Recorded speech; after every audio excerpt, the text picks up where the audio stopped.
Battu ou réélu, Nicolas Sarkozy aura eu avec les journalistes ces derniers mois, ces dernières semaines, ces dernières heures encore, des relations tumultueuses. Et il n'aura pas été le seul. Marine Le Pen a hérité ce registre de son père. Jean-Luc Mélenchon, obéissant à son tempérament, mais aussi à un vrai calcul politique, a plus d'une fois boxé les journalistes.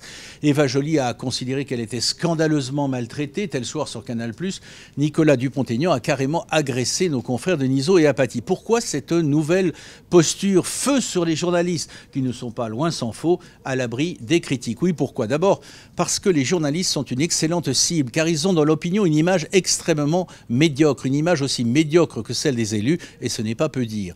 Ensuite, les journalistes, il faut regarder les choses en face, passent pour se ressembler tous, y compris politiquement, pour vivre dans un monde clos, pour donner volontiers à tous des leçons de conduite ou de morale. Thème, voilà ce que je pense qu'il faudrait que vous pensiez. Enfin, il y a une troisième raison qui explique ce climat électrique. C'est le type de relation entretenue avant 2007, en 2007 et juste après 2007 par une partie des journalistes, y compris de gauche, avec Nicolas Sarkozy.